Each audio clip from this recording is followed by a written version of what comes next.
नमस्कार साथियों, वेदांत एकेडमी के डिजिटल प्लेटफॉर्म पर आपका स्वागत है। वैक्सीन सीरीज़ हम डिस्कस कर रहे हैं जिसमें बहुत सारे सेशंस ऑलरेडी हो चुके हैं और बहुत सारे सेशंस आने वाले हैं और उम्मीद है एग्ज़ाम भी एज़ पर शेड्यूल होगा। तो आपको सीरीज़ से बहुत सारे जो सेक्शंस हैं वो सीखने को मिलेंगे। स्टार्ट करते हैं हम आज का सेशन। फर्स्ट क्वेश्चन, P एवं Q की वर्तमान आयु का अनुपात 5:7 है। यदि Q की वर्तमान आयु P की वर्तमान आयु की 6 वर्ष बाद की आयु का अंतर 2 है तो P तथा Q की कुल वर्तमान आयु क्या है। अब दोनों की टोटल एज हमसे पूछ रहा है। यहाँ पर अगर हम देखें स्टार्टिंग में हमें रेशियो कितना दे रहा है 5:7। 5:7 हमें रेशियो दे रहा है। हमने देखा 5:7 के हिसाब से टोटल कितना होगा दोनों का 12। 5 + 7 12। तो दोनों की जो टोटल एज होगी वो हमेशा किस में होगी 12 के मल्टीपल में। हम आंसर देखते हैं क्या ऐसा है। 24 12 48 36 सारे ऑप्शंस 12 के मल्टीपल हैं। तो हमें इस क्वेश्चन में आगे की तरफ बढ़ना पड़ेगा। आगे क्या बोल रहा है Q की वर्तमान आयु। अगर P और Q का रेशियो हमें P/Q ये 5:7 बोल रहा है तो क्या हम बोल सकते हैं ये 5x और ये 7x होगा। बिल्कुल बोल सकते हैं। फिर बोल रहा है Q की वर्तमान आयु, Q की प्रेजेंट एज आयु P की 6 साल बाद, P की 6 साल बाद मतलब ये +6 हो जाएगी। 6 साल बाद की आयु के का अंतर, इन दोनों का डिफरेंस बोल रहा है। दोनों का डिफरेंस कितना है 2। देखते हैं दोनों का डिफरेंस, आयु का अंतर 2 है। 5x - 7x ये हो जाएगा माइनस का 2x और ये हो जाएगा +6 = 2। -2x को यहाँ लिख देंगे और इस 2 को यहाँ लाके लिखेंगे। 2 यहाँ सब्ट्रैक्ट होगा, बचेगा 4 और ये -2x इस तरफ जाके प्लस का 2x। x = कितना आ जाएगा 2। क्या जानना चाहता है दोनों का टोटल। दोनों का टोटल कितना होगा 5x + 7x 12x रिक्वायर्ड होगा। 12x x की जगह 2 तो 12 × 2 कितना हो जाएगा 24 हो जाएगा। Option number A. मुस्कुराएंगे, टिक करके आगे बढ़ेंगे। अगला क्वेश्चन, x + 1/x = 5x। तो x² + 1/x² का वैल्यू हमसे पूछ रहा है। अब देखो इसमें एक तरीका तो ये है, आप x को यहाँ ले जाओ फिर x + 1 का होल स्क्वायर कर दो, ये एक बात है। दूसरा आपको दिख रहा है ऊपर भी x है नीचे भी x है, यहाँ x² है यहाँ नीचे x² है, मतलब ये कटने वाला स्टेप हमें दे रहा है। अगर ऐसा कुछ दे रहा है तो हम इसे कुछ सिंप्लीफाई करने की कोशिश करते हैं। ये x दोनों के अपॉन में अलग अलग लिखते हैं हम, x/x + 1/x = 5। तो ये क्या होगा 1 और ये 1 यहाँ जाके सब्ट्रैक्ट होगा, घटेगा तो 1/x की वैल्यू कितनी हो जाएगी 4। और क्वेश्चन को भी इसी फॉर्म में लिखने की कोशिश करें तो x² + 1/x²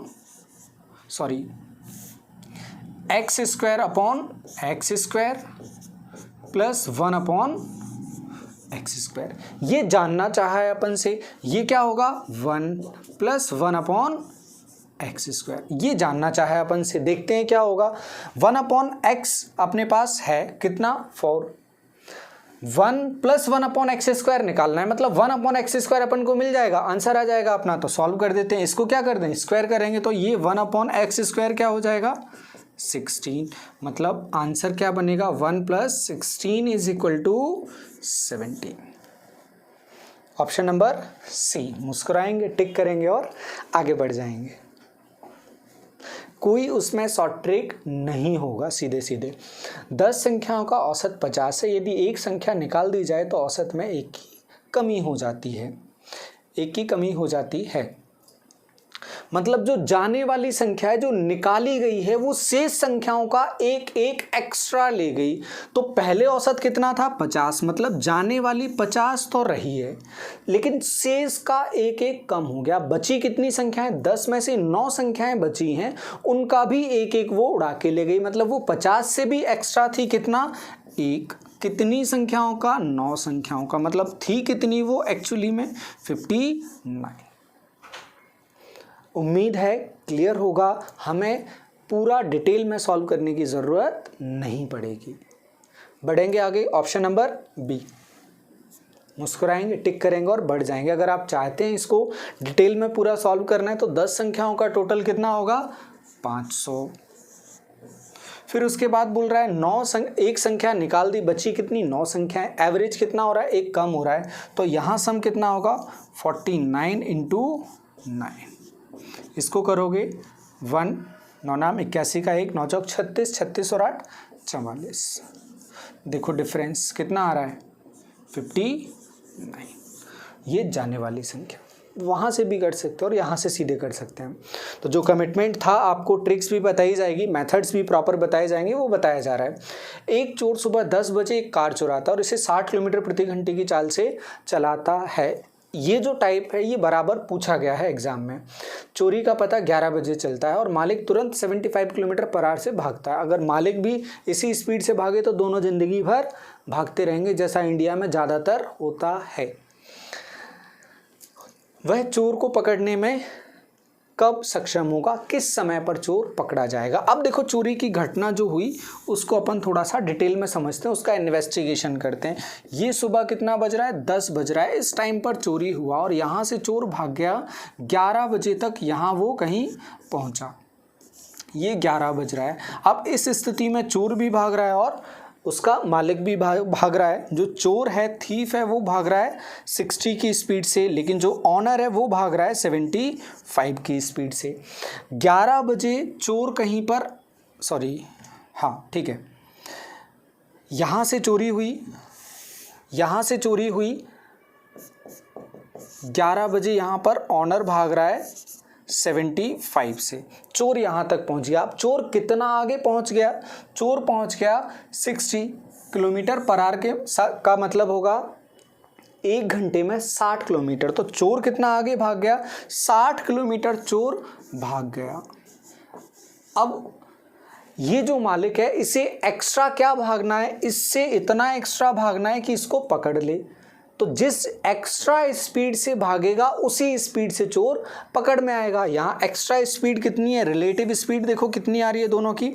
चोर पकड़ने के लिए वो 15 किलोमीटर पर आवर एक्स्ट्रा भाग रहा है, क्योंकि 60 तो दोनों भाग ही रहे हैं।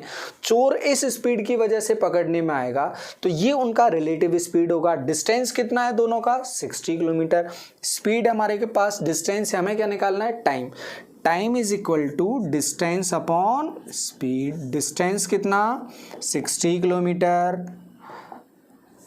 और स्पीड कितना 15 किलोमीटर। तो 11 बजे के बाद टाइम कितना लगेगा 4 घंटे लगेगा। तो 11 के बाद 4 घंटे होंगे, शाम को 3 बज जाएगा। देखो कोई ऑप्शन नंबर सी हमारा आंसर हो जाएगा। मुस्कुराएंगे, टिक करेंगे और आगे बढ़ जाएंगे। नेक्स्ट क्वेश्चन पर पहुंचेंगे। यदि एक व्यक्ति की वर्तमान की और 1 वर्ष बाद की और 2 वर्ष बाद की आयु के वर्ग का योग 2030 के बराबर है तो व्यक्ति की वर्तमान आयु क्या है।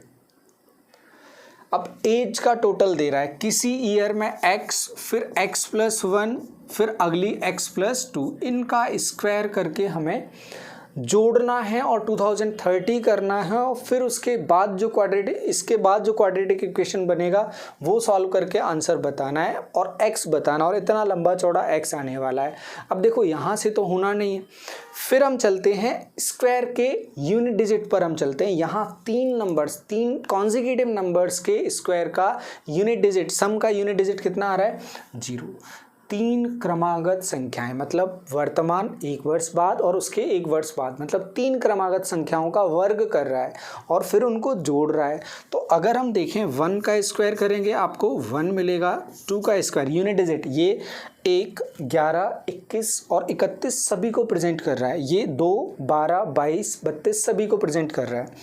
ये 3 का करोगे 9 आ जाएगा, 4 का करोगे 6 आ जाएगा, 5 का करोगे 5 आ जाएगा और 6 का वर्ग करोगे इकाई का अंक 6 होगा, 7 का करोगे तो 9 हो जाएगा, 8 का करोगे तो 4 हो जाएगा और 9 का करोगे तो 1, और 10 का 0 का तो 0 रहेगा ही रहेगा। अब हमें कहीं भी 3 देखना है जिनका यूनिट डिजिट 0 हो रहा हो, मतलब उनका सम 10 या 20 हो रहा हो, 10 या 20 हो रहा हो। ये देखो 1, 4 और 9, 14 हो रहा है, 4 9 और 6, 9 और 6 15, 15 और 4 19, मतलब यहाँ से भी काम नहीं हो रहा है, इसको भी हटाया। फिर चलते हैं अपन 9 6 और 5, 9 और 6 15 और 5 20, इससे काम हो रहा है। फिर और देखो कहीं पर 6 और 6 12 और 5 17 नहीं हो रहा है, 5 और 6 11 और 9 20, इससे हो रहा है। मतलब कहीं ना कहीं आंसर किस में आने वाला है हमारा, ये यहाँ से 7 शामिल होगा। या तो यूनिट डिजिट 5 6 7 होंगे, या यूनिट डिजिट क्या होंगे 2 3 4 5 होंगे। मतलब नंबर कैसा होने वाला है, या तो 13 14 15 होने वाला है, या 15 16 17, या 23 24 25 और 25 26 27 होने वाला है। हमने ऑप्शन में देखा यार ये तो कहाँ जा रहा है हमारा, 25 वाली रेंज में जा रहा है। और 25 में भी देखो 23 24 25 हो सकता है और 25 26 27 हो सकता है। तो यहाँ अपन को देखना है दोनों में से क्या हो सकता है। ऑप्शन में देखो यहाँ सबसे छोटा या तो 23 होगा या सबसे छोटा 25 होगा, दोनों ऑप्शन वो दे रहा है। तो व्यक्ति की वर्तमान आयु ज्ञात कीजिए। ठीक है, अब अपन सॉल्व करके देख लेते हैं। 23 24 25 का स्क्वायर अपन करके देख लेते हैं, ऐड करके देख लेते हैं अपन। अब अपने पास और कोई ऑप्शन नहीं है, यही ट्रिक बनेगा अपना। 23 का स्क्वायर 529 529, फिर 24 का 576 और ये 625 625। यहाँ से करोगे 625, 26 का 676 और 27 का 729। सम करके देखोगे 6 और 5 11 और 5 16, 1700 के आसपास ये रुक जाएगा, जबकि जा कितना रहा है 2030। आप इनको ऐड करके देखोगे ये आ जाएगा 2030, ये 2030 आ जाएगा। तो हमें पता चल रहा है कि ये कहानी कहाँ से सॉल्व हो रही है, 25 26 और 27। सबसे छोटी संख्या क्या है 25, मतलब x क्या होगा 25। Option number C. उम्मीद है बिना किसी क्वाड्रेटिक इक्वेशन द्विघात समीकरण के हमारा आंसर आपको समझ आया होगा। इसी को बोलते हैं लॉजिकल सॉल्यूशन, या सोचकर किसी भी क्वेश्चन को सॉल्व करना। ये होगा यूनिट डिजिट जो हम पढ़ते हैं उसका एप्लीकेशन समझकर। बढ़ेंगे आगे मुस्कुराते हुए। अगला क्वेश्चन, यदि 3 संख्याओं का अनुपात का गुणनफल 30 870 है तो संख्याएं 5 तथा संख्याएं 2:5:9 के अनुपात में, तो उनमें से सबसे बड़ी संख्या बताओ क्या होगा। और सबसे बड़ी देखो रेशियो में कितना दिख रहा है अपन को, सबसे बड़ा दिख रहा है रेशियो में अपन को 9। तो जो भी नंबर होगा आंसर में वो 9 का मल्टीपल होगा। देखो 9 का मल्टीपल ऑप्शन नंबर सी दिख रहा है हमें, तो सीधे सीधे ये हमारा आंसर होगा। आपकी श्रद्धा है, आप सॉल्व कर सकते हैं उसको, और ये आपके ऊपर है कि आप कितना भरोसा करते हैं। तो उम्मीद है आंसर आपको बड़े आराम से क्लिक हुआ होगा। और ये पूछा गया क्वेश्चन है 100%, तो ऐसा नहीं है कि सर ऐसा कहीं आता है क्या। मुस्कुराएंगे, आगे बढ़ेंगे। आज श्री रघु की उम्र उनकी बड़ी बहन की उम्र की 1/3 है। तो आज की अगर बात करें, श्री रघु की उम्र क्या है, उनकी सिस्टर की 1/3 है। ठीक है, या रेशियो देखें 1:3 है। लेकिन आज से 5 साल बाद, रेशियो ही लिख देते हैं सीधे, बेहतर होगा। रघु और सिस्टर, ये 1 है, सिस्टर 3 है। लेकिन आज से 5 साल बाद ये x और ये कितना 3x। आज से 5 साल बाद x + 5 और ये 3x + 5। 5 वर्ष बाद उनकी उम्र की आधी रह जाएगी। ये क्या आधी रह जाएगी, अगर अपन इसको डबल कर दें तो दोनों बराबर हो जाएंगे। ठीक है, बराबर कर दिया अपन ने। सॉल्व करेंगे अपन इसको। आपको लग रहा होगा सर एज का क्वेश्चन है, ट्रिक से बता दो, तो ट्रिक से भी अभी बता देंगे, दोनों बता देंगे। इसमें 2x यहाँ जाएगा, x बचेगा। ये 2 का 5 में करोगे 10 हो जाएगा, 5 यहाँ आकर घटेगा, कितना बचेगा, x = 5 बचेगा। मतलब r कितना आ रहा है, रघु कितना आ रहा है 5। क्या जानना चाहते हैं, तो रघु की बहन की उम्र क्या है, 3 गुना उसके, तो मतलब कितना 15।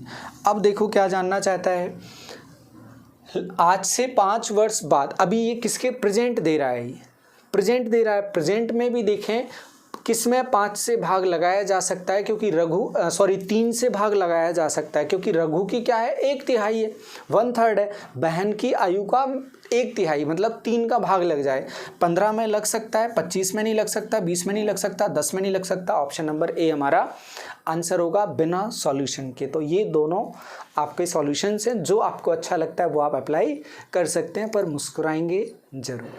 आगे बढ़ते हैं मुस्कुराते हुए। मुस्कुराने से आधी समस्याओं का समाधान हो जाता है या वो छोटी हो जाती हैं। सॉल्व हमें ही करना रहती वैसे ही हैं, लेकिन हमारे लिए वो छोटी हो जाती हैं। जैसन क्लाइव मतलब ये क्वेश्चन अपने यहाँ व्यापम में कहीं से उठा कर लिया है, बाहर इंडिया से बाहर की किताबों से, क्योंकि जैसन क्लाइव जैसे करेक्टर इंडिया में तो नहीं होते हैं। जैसन क्लाइव ने 9,975 अमेरिकी डॉलर में, मतलब किसी अमेरिकी बुक से उठाया, अमेरिकी डॉलर में अपने 2 घुड़दौड़ के घोड़े बेचे। एक को बेचने पर 5% का लॉस, एक को बेचने पर 5% का प्रॉफिट कमाया। या मुनाफा यहाँ हानि, या प्रॉफिट यहाँ लॉस। कभी भी इस तरह का क्वेश्चन आएगा एक सौदे का, हम करेंगे इसको x + y + x/100। ये वही रिलेशन है, आपको याद रखना है, जो पूरे मैथ्स में सबसे ज़्यादा बार यूज होगा। याद रखेंगे, पूरे मैथ्स में सबसे ज़्यादा बार, एक बार +5, एक बार -5, +5 × -5/100। ये तो कैंसिल आउट हो जाएगा, 0 हो जाएगा, 25/100। ये दोनों 0 हटा के क्या हो जाएगा, माइनस का 0.25, मतलब 0.2525% की हानि। देखो कोई ऑप्शन नंबर सी। फिर से मुस्कुराएंगे, टिक करेंगे और आगे बढ़ जाएंगे। नेक्स्ट क्वेश्चन, ए, बी तथा सी की औसत ऊंचाई 148 है, ए, बी की औसत ऊंचाई 142 है, बी, सी की 145 है। ये एक डेफिनेट पैटर्न का क्वेश्चन जिस पर अपन काफ़ी बार चर्चा कर चुके हैं, तो उम्मीद है आप सीधे सॉल्व किया जाएगा। औसत ऊंचाई का मतलब हर एक का 148 है, और अगर हर एक का 148 है तो फिर तीनों का कितना होगा, उसका 3 गुना हो जाएगा। तो a + b + c, ये हो जाएगा 3 गुना कितना, 148 का 3 गुना। 150 का 3 गुना कितना होता है, 450। लेकिन 2 कम है तो तीनों का 2 कम होगा, 3 दूनी 6 कम होगा। 6 कम करेंगे 450 में से तो बचेगा 444। ए और बी का टोटल कितना दे रहा है, ए और बी का दे रहा है 142 एवरेज दे रहा है, लेकिन दोनों का टोटल कितना होगा, 284। फिर बी और सी का कितना होगा, बी और सी का 145। ये कितने लोगों का है, 2 लोगों का, 2 लोगों का कितना हो जाएगा, 290। हम देखेंगे इन तीनों में a + b + c, लेकिन एक्स्ट्रा कौन है, b, क्योंकि b 2 बार आ रहा है। ये हो जाएगा 284, 280 और 280, 280 280 560, 560 और 10 570, 574। लेकिन अपन को पता है a + b + c कितना हो रहा है, क्वेश्चन में पहले ही सॉल्व करके 444। तो ये 444 यहाँ जाके घट जाएगा, b = 574 -444। तो ये आ जाएगा 130। देखें कोई ऑप्शन 130, ऑप्शन नंबर सी। ज़्यादातर सी आंसर आ रहे हैं आज। ऑप्शन नंबर सी टिक करेंगे, मुस्कुराएंगे और आगे बढ़ जाएंगे। 25 वस्तुओं का औसत 30 है, पहली 12 वस्तुओं का औसत 20 है, अंतिम 12 वस्तुओं का औसत 25 है, तो 13वीं वस्तु का औसत मूल्य ज्ञात कीजिए। देखो सभी का कितना है, आप ट्रेडिशनल मेथड से आप करते रहना, हम आपको इसमें एडवांस्ड अप्रोच बताते हैं किस तरीके से होना चाहिए। सभी का औसत क्या है, 30 है, मतलब हर एक कितना है, 30 है। जो कमी पूर्ति होगी वो अपन कर लेंगे। हम देखते हैं 13वीं वस्तु भी कितनी होनी चाहिए, 30 होनी चाहिए औसत के हिसाब से। अब जो कमी हो रही होगी वो इसी में पूरा करना पड़ेगी। 12 वस्तुओं का औसत कितना आ रहा है, 20 आ रहा है, लेकिन होना कितना चाहिए, 30। तो 12 में कमी रह गई, कितने की कमी रह गई, यहाँ पूरी कर देते हैं। 10 की कमी रह गई, कितनी संख्याओं में, 12। उम्मीद है समझ पा रहे होगे। आखिरी संख्या 13वीं नंबर भी कितनी होगी, 30। क्योंकि औसत 30 है, जो कमी होगी वो हम यहाँ पूरी कर लेंगे। कमी क्या है, अभी एवरेज कितना है 20 है, 20 है, तो 10 की कमी है। 10 की कितनी संख्याओं में कमी हो रही है, 12 संख्याओं में, पूरी कर दी। फिर देखा और 12 में, लास्ट में 12 संख्याओं का औसत 25 है, यहाँ भी 5 कम पड़ रहा है 12 संख्याओं का, वो भी पूरा कर देते हैं 5 12 संख्याओं का। देखो कितना हो रहा है 120 और 60, 150 और 60 210, मतलब 13वीं संख्या को कितना होना पड़ेगा 210, तब जाके एवरेज कितना हो पाएगा सभी का 30। उम्मीद है क्लियर होगा। ऑप्शन नंबर सी, यहाँ पर भी ऑप्शन नंबर सी आया। ये संयोग है, ऐसा कुछ सोचकर डाला नहीं गया है, यहाँ पर संयोग है, ऑप्शन नंबर सी आते जा रहा है। मुस्कुराएंगे, टिक करके आगे बढ़ जाएंगे। 6 परिमाणों का औसत 8 है, पहले 2 का औसत 7.5 है, शेष 4 का औसत क्या होगा। ठीक है, देखो इसमें भी अपन को क्लियर हो रहा है। अब पहले 2 की पूर्ति कहाँ होगी, आगे होगी, और सभी में बराबर होगी। अब यहाँ सभी का कितना है 8, तो अपन आगे वाले 4 का भी क्या बोलेंगे 8 है, लेकिन यहाँ क्या हो गया कमी हो गई। कितने की कमी हो गई, औसत था 7.5, कितने का 2 का, तो कितना कम रह गया, आधा कम रह गया। वो पूर्ति अपन को आगे करनी पड़ेगी, इनटू कितना करना पड़ेगा 1, और कितने संख्याओं में बांटना पड़ेगा इसको 4, तो आधे का इंटू 2 करना पड़ेगा। 2 संख्याएं हैं, 1 का 1/4 कितना होगा 0.25, मतलब कितना रखना पड़ेगा 8.25, तो कितना हो जाएगा पूरा 8.25। ये हमारा आंसर बनेगा। फिर से समझा देते हैं इसमें क्या किया अपन ने। इसमें देखो पहले 2 संख्याओं का औसत 7.5 है, 7.5 7.5 का मतलब कितना कम रह गया 0.5 कम रह गया। कितनी संख्याओं का 2, तो इसकी पूर्ति अपन को आगे करनी पड़ेगी, क्योंकि सभी का कितना दे रहा है 8।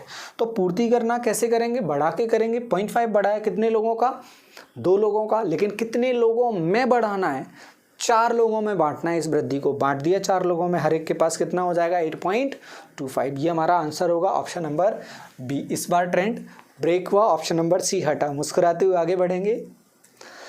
भारती और गीता की आयु का अनुपात 3:5 है। 10 वर्ष के बाद उनकी आयु का अनुपात 2:3 हो जाता है। तो भारती की वर्तमान बतानी है। वर्तमान कितनी होगी, 3 के इंटू में होगी। कहीं भी देखो 3 का मल्टीपल, ऑप्शन नंबर ए ही दिख रहा है और कुछ भी नहीं दिख रहा है। अब तो आप लोग समझ गए होंगे कि जो सर बताते आ रहे हैं इतने टाइम से वैसे क्वेश्चंस आते हैं, और 100% क्वेश्चंस आपके प्रीवियस ईयर 2017 से लिए गए हैं। तो आपको भरोसा करना ही पड़ेगा, मानो या ना मानो, मानना पड़ेगा। बढ़ेंगे मुस्कुराते हुए आगे।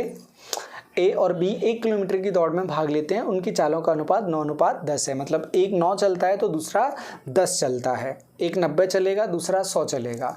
ए और बी को 100 मीटर की एक दौड़ दी गई है। जब विजेता टैप को तोड़ता है, 100 मीटर की दौड़ दी गई है, जब विजेता टैप को तोड़ता है तो दोनों के बीच की डिस्टेंस कितनी होगी। ये 9:10 स्पीड का मतलब है इतनी ये डिस्टेंस ट्रेवल करेंगे एक डेफिनेट टाइम में। एक 90 करेगा तो दूसरा 100 करेगा, यही अनुपात का मतलब है। और 100 मीटर की दौड़ दे रहा है तो पहले कौन पूरी करेगा, बी वाला पहले पूरी करेगा। उस टाइम पर ए कितना पीछे होगा, 10 मीटर पीछे होगा। और यही अपन से जानना चाहा है ये कितने पीछे होगा। ऑप्शन नंबर डी हमारा आंसर होगा। मुस्कुराते हुए टिक करके आगे बढ़ जाएंगे। नेक्स्ट क्वेश्चन, 14 सेंटीमीटर त्रिज्या वाले एक वृत्त के उस चाप की लंबाई बताने जो केंद्र पर 120 डिग्री का एंगल बना रहा है। अब देखो इसमें डायग्राम बनाने की कोशिश करते हैं अपन। ये 120 डिग्री का एंगल है। अब वो किसकी लंबाई जानना चाहता है, ये लंबाई जानना चाहता है, इसकी लंबाई जानना चाहता है। अब ये किस पर आ रहा है, ये आ रहा है सरकमफेरेंस पर, मतलब ये किसका पार्ट है, 2πr का पार्ट है। लेकिन 2πr का पार्ट कितना है, पूरा 2πr कितने एंगल पर बनता है, पूरी परिधि कितना 360 डिग्री। 360 डिग्री में से ले कितना रहा है 120 डिग्री। तो देखें हम एक्चुअली में है कितना 120 डिग्री, हम देखते हैं 120 डिग्री 360 का कितना पार्ट है। आंसर मिलेगा कितना है 1/3। तो वही 1/3 क्या होगा, ये जो रेडियस पार्ट है यही सरकमफेरेंस का पार्ट होगा। 2π की जगह कितना 22/7, r की जगह कितना 14, ये 1/3। ये होगा 2 टाइम्स कैंसिल, ये हो जाएगा 88/3। 88/3 इसे आप सॉल्व करोगे, ये आ जाएगा 29.33 सेंटीमीटर। देखो कोई ऑप्शन है, ऑप्शन नंबर बी। दोनों के पिछले वाले का भी और इसका भी आंसर आ रहा है ऑप्शन नंबर बी। मुस्कुराएंगे, टिक करेंगे और आगे बढ़ जाएंगे। बहुत सिंपल क्वेश्चन है, लेकिन एक कंसेप्ट है जिस पर क्वेश्चन पूछा जा सकता है, बिल्कुल सीधी कहानी है। बढ़ेंगे आगे। लास्ट क्वेश्चन आज का, लास्ट क्वेश्चन और सिंपल क्वेश्चन भी है। 12 दिन में 27 टेबल बनाने के लिए 9 श्रमिकों की आवश्यकता होती है। इसको भी MDH के कंसेप्ट से करना है, पिछले लेक्चर में हम लोग डिस्कस कर चुके हैं। देखते हैं 12 MDH और नीचे आता है वर्क। आदमी कितने लगे, श्रमिक कितने लगे, 9, और कितने दिन लगे, 12, काम कितना हुआ, 27, MDH/W। यहाँ देखेंगे हम आदमी कितने लगे, कितने श्रमिकों की आवश्यकता है वो पूछ रहा है। फिर डेज कितने, 16 डेज, और यहाँ भी कितना, 16 टेबल बनानी है। 16 से 16 कैंसिल हो जाएगा हमारा। फिर 9 से कैंसिल करोगे 3 टाइम्स, 3 से कैंसिल करोगे 12 को 4 टाइम्स, मतलब x = कितना आ रहा है, 4। तो कितने श्रमिकों की ज़रूरत पड़ेगी, 4 श्रमिकों की ज़रूरत पड़ेगी। ऑप्शन नंबर ए हमारा आंसर होगा। तो ये था हमारा आज का इंटरेस्टिंग सा सेशन, और इसी तरह के इंटरेस्टिंग सेशंस के साथ मिलते रहेंगे। आज के लिए थैंक यू, धन्यवाद।